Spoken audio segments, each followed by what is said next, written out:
Yeah, what's going on, fam? It's your man, VACAY-J, and yes, this is my quick reactions to episode 4 for We Own This City on HBO. And I can tell you, fam, watching this episode, definitely I was surprised. And, this is based on true events, right? And what they're doing is they're highlighting the internal things that we didn't see on the news, right? Because you could catch all this footage, right? You could catch all this news footage online. We're getting the backstory and all the details and all the intricate details as to what is going on with Jenkins and his whole crew. I mean, Jenkins, this guy was off the chain. This guy was the loose cannon. This guy, they made him sergeant. This guy was taking full advantage of the system and knew how to manipulate the system. Each and every crack, nook, crevice. I mean, they were showing how him and the crew, his gun task force, strap task force crew was just robbing dealers left and right. I mean, seriously, planting straps in the car when there was nothing in the car, planting products in the car. I mean, this was crazy. Like, this episode right here just really showed how corrupt Jenkins was and how he had people in higher places that had his back. Like, he could just make a phone call and be like, hey, we pulled over this guy and there's nothing in the car and I need you to bring your strap or I need you to bring whatever. And we're going to plant this in there. So they were planting straps, planting products just to take people off the street, just to make him look good.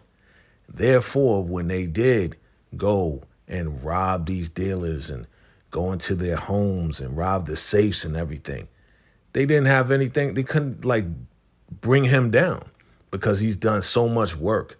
So they had another guy in the hot seat that was part of his crew. And he was just basically saying how he was sorry and all this and that. And of course, the FBI is just like, yo, let's just move on. Like, just tell us what's going on. And this guy right here, from what he was saying, Jenkins would give him money, but because it was over a certain amount or it was too much money, he didn't keep the money. I'm like, why didn't you keep the money? It's like, well, my wife, she's like a BP or something like that. And I didn't want her to get in trouble. So he would take the money. It would be over like $10,000, $20,000. And this guy, either he would put it back or he would stash it in like a crazy place in the woods or something like that. And they're like, why don't you just take the money like everybody else? So I guess in his mind, him not taking the money basically made him innocent.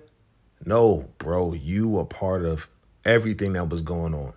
I mean, it even got to the point where they took a guy down, right? Got a warrant or whatever, went to his house, found his safe, cracked open the safe. There's $100,000 in there. And, Jenkins being the smart guy that he is, or not really smart, but he was really like, I know the system, I know how this works. You're going to record it. You're going to record us opening the safe and saying there's only a certain amount in there, but they're only going to report the certain amount that they found, right? So they were recording it like they were going to crack this safe, but it was already cracked and they already kind of divvied up the money, right? And whatever was left in there, they reported and brought in, right? As far as evidence, as far as whatever.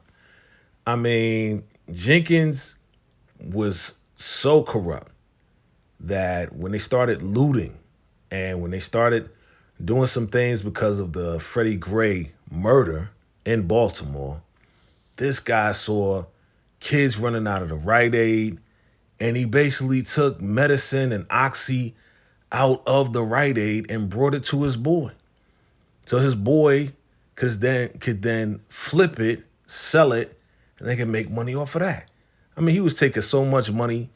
He stole money from a dwarf, a dwarf stripper. He stole money from a dwarf stripper. Like Jenkins, the way they are depicting this thing, he was crazy. Like, seriously, he was a loose cannon doing whatever he wanted. And then they had a meeting. He sat down with his crew after it was all said and done. And yeah, he was like, listen, we own this city. So family, this again, crazy episode. This is my quick reactions. Listen, if you're brand new to the channel, go ahead and hit that subscribe button. Absolutely do me a favor, hit that like button. Definitely look out for the recap that I'm going to drop. And again, if you thought this video was crazy, definitely check out this next one. Salute.